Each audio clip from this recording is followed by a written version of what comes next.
നമ്മൾ മുൻകൂട്ടി കണ്ടില്ല, ബ്ലൈൻഡ് സ്പോട്ട് ആയിരുന്നു എന്ന് പറഞ്ഞല്ലോ ഈ സെക്സ് വർക്കേഴ്സിന്റെ പ്രശ്നം. പിന്നീട് അപ്പം ഈ പോൾസൺ സാർ ഇതിനെ പറ്റിയിട്ട് പറഞ്ഞ ശേഷമായിരിക്കാം ഇതിനെ പറ്റിയിട്ട് കൂടുതലും അറിയാനായിട്ട്. ശരിക്കും അങ്ങനെ തന്നെയാണ്. പോൾസനും ഞാനും അന്ന് ജയശ്രീ ഞങ്ങളുടെ അപ്പം ജയശ്രീ ആയിട്ടിരുന്ന് സംസാരിക്കുമ്പോൾ ജയശ്രീയും പറഞ്ഞ വളരെ ജെന്യുവനായ ഇഷ്യൂ ആണ്. അപ്പോൾ ഒരു ലൈംഗിക തൊഴിലാളിയായ ഒരു സ്ത്രീ, ഞങ്ങൾ 4 പേരും കൂടെ അന്ന് കേരളത്തിലുള്ള ആളുകളെ കാണുക മാത്രമല്ല, പുറത്തൊക്കെയുള്ള ഓർഗനൈസേഷൻ ഇതിനു വേണ്ടി പ്രവർത്തിക്കുന്നവർ. അപ്പോൾ അങ്ങനെ ഞങ്ങൾ ആന്ധ്രയിൽ പോയി, കൽക്കട്ടയിൽ പോയി, അത് കഴിഞ്ഞ് അവിടെ നിന്ന് ഡൽഹി പോയി, അത് കഴിഞ്ഞ് ബോംബെ പോയി, അത് കഴിഞ്ഞ് ബാംഗ്ലൂർ, എന്നിട്ട് തിരിച്ചു വരുന്നുണ്ട്. ഏതാണ്ട് ഒരു 1.5-2 മാസം എടുത്ത് നമ്മൾ ഈ യാത്ര ചെയ്ത് ആളുകളെല്ലാം കാണുക. അപ്പോൾ പല സ്ഥലങ്ങളിൽ ഇത്തരത്തിലുള്ള ഓർഗനൈസേഷൻസ് പലതരത്തിലുണ്ടായിട്ടുണ്ട്. രക്ഷിക്കുന്നവരുണ്ട്, അവരെ അല്ലാതെ സംഘടിപ്പിക്കുന്ന തരത്തിൽ അവരുടെ ഇഷ്യൂസൊക്കെ കൊണ്ടുവരിക. അപ്പോൾ അങ്ങനത്തെ പല സമീപനങ്ങളുള്ള ആളുകളായാലും അവരുടെ ഇടയിൽ പ്രവർത്തിക്കുന്ന ആൾക്കാരെ എല്ലാം നമ്മൾ പോയി കണ്ട് സംസാരിക്കുന്നുണ്ട്. ഒപ്പം തന്നെ ഈ ജെന്യുവനായി മനുഷ്യരുടെ പ്രശ്നങ്ങളിനകത്ത് ഇടപെടുന്ന സാഹിത്യകാരന്മാരായിരിക്കുന്നവരും അതുപോലെ സാമൂഹ്യ പ്രവർത്തകരായിരിക്കുന്നവരെയൊക്കെ പരിചയപ്പെടുന്നുണ്ട്. ഡൽഹിയിൽ പോകുമ്പം ആനന്ദ് ഗ്രോവറും ഇന്ദിരാ ജയ്സിംഗ് അവരൊക്കെ ലീഗലായിട്ട് ഇതിനകത്തൊക്കെ ഇടപെടുന്നവരായിരുന്നു. അപ്പോൾ അവരെയൊക്കെ കണ്ട്, അത് ബോംബെയിൽ വരുമ്പോൾ ആനന്ദ് പട്വർത്തൻ ഡോക്യുമെൻ്റ്, അദ്ദേഹത്തിനെ എനിക്ക് നേരത്തെ തന്നെ അല്ലാതെ പരിചയമുണ്ടായിരുന്നു. അപ്പം അങ്ങനത്തെ ഒരു റൗണ്ട് ട്രിപ്പൊക്കെ കഴിഞ്ഞിട്ടാണ് ഞങ്ങളിവിടെ വന്നിട്ട് ഇവിടെ തന്നെയുള്ള എനിക്ക് ഈ പറയുന്നവരെ നേരിട്ട് പരിചയമുണ്ടായിരുന്ന എല്ലാ ആളുകളെയും നമ്മൾ കാണുന്നുണ്ട്.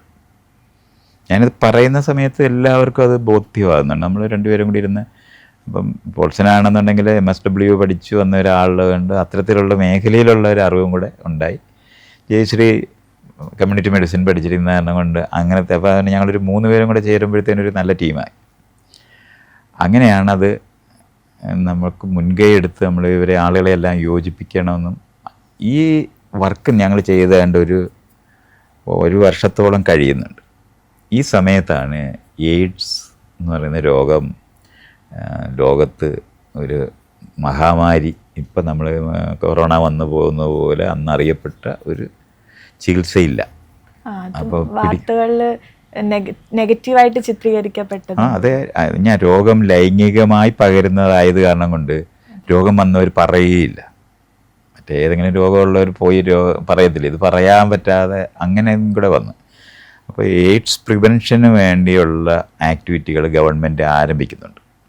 അപ്പോൾ ഇവരെ ഞങ്ങൾ ഓർഗനൈസ് ചെയ്തുകൊണ്ടിരിക്കുന്ന സമയത്താണ് അപ്പോൾ ഗവൺമെൻറ്റിൻ്റെ വശത്തു നിന്ന് ഈ എയ്ഡ്സ് കൺട്രോൾ സൊസൈറ്റി എന്ന് പറഞ്ഞ പിന്നീടുണ്ടായത്, അന്ന് ആദ്യം ഉണ്ടായത് എയ്ഡ്സ് സെൽ എന്ന് പറഞ്ഞിട്ടാണ്.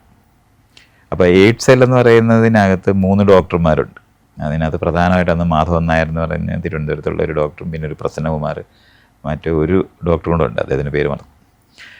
ഇവർ എയ്ഡ്സ് സെൽ എന്ന് പറഞ്ഞ ഒരു ചെറിയ ഒരു ഒറ്റ മുറിയുള്ള ഒരു തിരുവനന്തപുരത്ത് ഈ ഗവൺമെൻറ്റിൻ്റെ ഹോസ്പിറ്റലുണ്ട്, ഇത് ജനറൽ ഹോസ്പിറ്റൽ, അതിനകത്തൊരു മുറിയിലാണ് ഇവരുള്ളത്. അപ്പോൾ അവിടെ ചെന്ന് ഞങ്ങൾ സംസാരിക്കാൻ പറയുകയൊക്കെ ചെയ്ത സമയത്ത് അവർ വരികയാണ് ചെയ്യുന്നത്, ഞങ്ങളെല്ലാം അങ്ങോട്ട് പോകുന്നത്. അവർ കേരളത്തിനകത്ത് ആരെങ്കിലും ഇത്തരത്തിൽ ഇവരുടെ ഇടയിൽ പ്രവർത്തിക്കുന്നവരുണ്ടോ എന്ന് കണ്ടുപിടിക്കുമ്പോൾ പോൾസനാണുള്ളതെന്ന് തിരിച്ചറിയുന്നുണ്ട്. അങ്ങനെ പോൾസൻ്റെ വീട്ടിൽ ചെല്ലുന്നുണ്ടെന്നുള്ളതാണ് നമ്മളത് മനസ്സിലാക്കാനുള്ളത്. നമുക്ക് ഏറ്റവും നല്ല ഹെൽത്ത് സിസ്റ്റം ഉള്ള ഒരു സ്ഥലമാണ് കേരളം. ഇന്ത്യയിൽ തന്നെ ഏറ്റവും നല്ല ഹെൽത്ത് സിസ്റ്റം ഉള്ളതാണ്. PSC ഉണ്ട്, സകല സാധനമുണ്ട്, ഡോക്ടർമാരുണ്ട്, നഴ്സുമാരുണ്ട്, എല്ലാവരും ഉണ്ട്. പക്ഷേ ഈ വിഷയം എടുക്കാനോ അവിടെ പറയാനോ ആരും തയ്യാറല്ല എന്നുള്ളതാണ്. നമ്മൾ ഗർഭനിരോധന ഉറ കൊടുക്കുക എന്ന് പറയുന്നത് അവിടെ എല്ലാം ഉണ്ട്. പക്ഷേ അത് ആളുകളിൽ എത്തിക്കുന്നോ ഇല്ലയോ എന്നുള്ളതിനെ കോട്ട ഒരു വർഷം അതുകൊണ്ട് അത് അവിടെ ഇവിടെയൊക്കെ കുഴിച്ചിടുക എന്നുള്ളതാണ് ആളുകൾ ചെയ്യുന്നത്. അത് ഡിസ്ട്രിബ്യൂട്ട് ചെയ്യപ്പെടുന്ന പോലുമില്ല. അങ്ങനെയാണ് അത് അവിടെ നിന്നിരുന്നത്. അപ്പം അങ്ങനത്തെ ഒരു ലോകത്ത് ആണ് ഇവരുടെ ഇടയിൽ പ്രവർത്തിക്കുന്നവരുണ്ടെന്ന് അറിഞ്ഞിട്ട് അന്ന് ഇതിന് ഗവൺമെൻറ്റിന് ഫണ്ട് കൊടുക്കുന്നത് DFID എന്ന് പറഞ്ഞ് ഇംഗ്ലണ്ട് ഗവൺമെൻറ്റിൻ്റെ തന്നെ ഓർഗനൈസേഷൻ. പക്ഷെ അവർ ഗവൺമെൻറ്റിനെ ഫണ്ട് കൊടുക്കത്തുള്ളൂ. ഈ പ്രൈവറ്റ് ആയിട്ടുള്ള അല്ലെങ്കിൽ NGOs നമ്മൾ വിളിക്കുന്നവർക്ക് കൊടുക്കുന്നതല്ല. ഗവൺമെൻറ്റിന് കൊടുക്കുന്നതാണ്. അപ്പോൾ അവരിലുള്ള ആളുകളും ഇവിടുത്തെ എയ്ഡ്സ് സെല്ലിലുള്ള ആളുകളും എല്ലാം കൂടെയാണ് പോൾസനെ കാണുന്നത്. അപ്പോൾ പോൾസൺ ആകെ ഒറ്റ കാര്യം പറഞ്ഞ്, ഇത് ഞാൻ ടേക്കപ്പ് ചെയ്യത്തില്ല, ഞാൻ ഇവരുടെ മനുഷ്യാവകാശപരമായിട്ടുള്ള കാര്യങ്ങളിനകത്താണ് ഇത്. ഇപ്പോൾ അവരുടെ ഇടയിൽ നമ്മൾ പ്രവർത്തിക്കാനായിട്ട് നിങ്ങൾ ആവശ്യപ്പെടുകയാണെന്നുണ്ടെങ്കിൽ അവരെ കൂടുതൽ സ്റ്റിഗ്മറ്റൈസ് ചെയ്യുന്നതിന് വേണ്ടി മാത്രമേ, കൂടുതൽ എന്ന് പറഞ്ഞാൽ അവരാണ് രോഗം വരുത്തുന്നത് എന്നുള്ള നിലവാരത്തിൽ. പക്ഷേ കേരളത്തിൽ നമ്മൾ മനസ്സിലാക്കാനുള്ളത് ഈ ലൈംഗിക തൊഴിലാളികൾ ഇവിടെ കഴിയുന്നവർ മാത്രമാണ്, അവർ ലോകത്തെങ്ങും പോകുന്നില്ല. രോഗം വേറെ രാജ്യത്തൊക്കെ പോയി രോഗം പിടിക്കുന്ന പുരുഷന്മാരാണ് ഇവർക്ക് എല്ലാവർക്കും കൊടുക്കുന്നത്.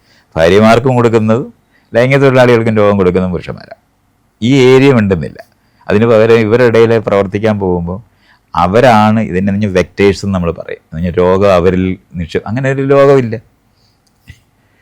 നമ്മൾ മനസ്സിലാക്കാനുള്ളത് ഇപ്പം ഈ എലിയിൽ രോഗമാണ് തുടരുന്നു എന്ന് പറയുന്നത് പോലെ ലൈംഗിക തൊഴിലാളികളിൽ രോഗമാണ് തുടരുന്നു എന്ന് പറയുന്ന ഒരു യുക്തിയില്ല. അവർക്ക് രോഗം വന്ന് ചത്തുപോകുന്നവരാ. അല്ലാതെ അവർ ഇങ്ങനെ വെക്ടറാകുക എന്ന് പറഞ്ഞ കൺസെപ്റ്റ് ആണ് നിങ്ങൾ ഉണ്ടാക്കുന്നത്. അത് കാരണം കൊണ്ട് ലൈംഗിക തൊഴിലാളികളെ ഇതിനു വേണ്ടി ഉപയോഗിക്കാൻ ഞാൻ അനുവദിക്കത്തില്ലെന്നൊക്കെ പറഞ്ഞിട്ട് പോൾസൺ വളരെ എതിർത്തത്. ഈ സമയത്ത് ജയശ്രീ ഇതിനുള്ള ട്രെയിനിങ് കിട്ടി, എയ്ഡ്സ് പ്രിവെൻഷന് വേണ്ടിയുള്ള. അപ്പോൾ ജയശ്രീ ഞാനും കൂടി ഇരുന്ന് സംസാരിക്കുന്ന സമയത്ത് ഇവർ ഈ പ്രോജക്റ്റിനെ പറ്റിയൊക്കെ സംസാരിക്കുമ്പോൾ നമുക്കൊരു കാര്യം മനസ്സിലായി, ഇവർക്ക് വേണ്ടി ഇരിക്കാനും കിടക്കാനും കുളിക്കാനും ഒക്കെ ഉള്ള ഒരു സ്ഥലം ഈ ഗവൺമെൻറ് പ്രൊവൈഡ് ചെയ്യും. അപ്പം നമുക്ക് അവരെ ഓർഗനൈസ് ചെയ്യാനും, അപ്പോൾ നമുക്ക് നമ്മളിത് ശരിക്കും പറഞ്ഞാൽ പണമേ ഇല്ലല്ലോ, പണമില്ലാതാണ് ഇവരുടെ ഇടയിൽ പ്രവർത്തിക്കുക എന്ന് പറയുന്നത്. ഒരു പ്രോജക്റ്റ്, ആരുടെയും പ്രോജക്റ്റോ അല്ലെന്നുണ്ടെങ്കിൽ ഒന്നും ഇല്ലാതാണ് ഈ തുടങ്ങിയത്. അപ്പോൾ വണ്ടിക്കൂലി തന്നെ നമ്മൾ അവരെ കാണാൻ പോകണമെന്നുണ്ടെങ്കിൽ വണ്ടിക്കൂലിക്ക് തന്നെ ഇല്ലാതിരിക്കുന്നത്. ആ സമയത്താണ് ഈ പ്രോജക്റ്റ് വരുന്നത്. അപ്പോൾ ഞാനും ജയശ്രീയും കൂടി ഇരുന്ന് പിന്നെ പോൾസനുമായിട്ടിരുന്ന് സംസാരിച്ച് കുറേ കഴിഞ്ഞപ്പോൾ ഞാൻ പറഞ്ഞ്, ഇനി നമ്മൾ അവരെ ഇതിൻ്റെ കാരിയേഴ്സ് അല്ലെങ്കിൽ അതിൻ്റെ വെക്ടർ എന്നുള്ള നിലവാരത്തിൽ സ്റ്റിഗ്മ വരുമെന്ന്, നമ്മൾ ഓൾറെഡി സ്റ്റിഗ്മറ്റൈസ്ഡാണ്. അതുകൊണ്ട് ഇനി കൂടുതലായിട്ട് നമ്മൾ എന്തെങ്കിലും സംഭവിപ്പിക്കുമെന്ന് ഞാൻ വിചാരിക്കുന്നില്ല. അതേ സമയത്ത് അവരുടെ ഇടയിൽ പ്രവർത്തിക്കാനും അവർക്ക് എന്തെങ്കിലും പ്രൊവിഷൻസ് ഉണ്ടാക്കുന്നതിന് നമുക്ക് ഈ പ്രോജക്റ്റ് ഉപയോഗിക്കുന്ന തരത്തിൽ ചെയ്താലോ എന്ന് ചോദിച്ചു. അങ്ങനെ ഒരു കൺസെപ്റ്റ് ഉണ്ടാക്കുന്ന വഴിയാണ് പോൾസനുമായിട്ട് ഇരുന്ന്. അപ്പോൾ പോൾസൺ റിലക്റ്റൻ്റാണ്. പോൾസൺ പറഞ്ഞത് കൂടുതൽ അവരെ ഇത് ചെയ്യും എന്ന് പറഞ്ഞിട്ട്, അപ്പോൾ ഞങ്ങൾ രണ്ടുപേരും മാത്രമല്ല ജയശ്രീ എല്ലാവരും കൂടി ഇരുന്ന് ഡിസ്കസ് ചെയ്തിട്ട് അവസാനം പ്രോജക്റ്റുകൾ എടുക്കാം എന്ന് തീരുമാനിച്ചു. അങ്ങനെയാണ് നമ്മൾ ലൈംഗിക തൊഴിലാളികളുടെ പേരിലുള്ള പ്രോജക്റ്റുകൾ ആദ്യമായിട്ട് അത് കോഴിക്കോട് പോൾസൺ ഈ പ്രവർത്തിക്കുന്ന സ്ഥലത്ത് തന്നെയാണ് തുടങ്ങുന്നത്. അത് തുടങ്ങുന്ന സമയത്ത് പോൾസൺ ഒരു കൂട്ടുകാരനുണ്ട്, ടിറ്റോ എന്ന് പറഞ്ഞിട്ട്, ഒരു അഡ്വക്കേറ്റ്. അയാളായിരുന്നു ശരിക്കും പറഞ്ഞാൽ കോഴിക്കോട് അത് ചെയ്യുന്നതിന് പോൾസൻ്റെ വിദ്യാഭ്യാസത്തിനും ഒക്കെ സഹായിച്ചിട്ടുള്ള ഒരാളും കൂടെ. അപ്പോൾ അവർ രണ്ടുപേരും കൂടെയാണ് ആദ്യത്തെ ഇങ്ങനത്തെ ഒരു പ്രോജക്റ്റ് എടുക്കുന്നത്. അപ്പോൾ ഞാനും ഒക്കെ അവിടെ പോയാണ് ഞാൻ ആദ്യമായിട്ട് ഈ ലൈംഗിക തൊഴിലാളികളെ സത്യത്തിൽ നേരിട്ട് അടുത്തറിയുന്നതും കാണുന്നത്. അപ്പോൾ അവരുമായിട്ട് സംസാരിച്ച്, അപ്പോൾ പോൾസനാണെങ്കിൽ വളരെ തീവ്രവാദപരമായിട്ടുള്ള നിലപാടാണ് ഇതിനകത്തെല്ലാം എടുത്തിട്ടുള്ളത്. ആ സമയത്ത് ഒരു വിട്ടുവീഴ്ചയും ചെയ്യത്തില്ലായിരുന്നു, ഈ സ്ത്രീകളോടൊപ്പം നിന്ന് എല്ലാം ചെയ്യുന്ന. അപ്പോൾ അത് അവിടുത്തെ പോലീസുകാരുമായിട്ടും ഒക്കെ ഉള്ള ബന്ധത്തിനകത്തൊക്കെ നമ്മളിതുപോലെ, പിന്നെ ബംഗ്ലാദേശ് കോളനിയിൽ തന്നെ ഒരു മുറി പോലൊരു ഓഫീസ് പോലൊരു സാധനം ഉണ്ടാക്കി. അവിടെ പോൾസൻ്റെ പരിചയത്തിൽ അന്ന് CPM തന്നെ ഒരു മെമ്പറായിട്ടുള്ള ഒരു കുഞ്ഞാവ എന്ന് പറഞ്ഞ ഒരാളുണ്ട്. അയാളായിരുന്നു ശരിക്കും പറഞ്ഞാൽ ഇവരുമായിട്ടൊരു കണക്ഷൻ ഉണ്ടാക്കി തരാനായിട്ട് നമ്മളെ സഹായിക്കുകയൊക്കെ ചെയ്തത്.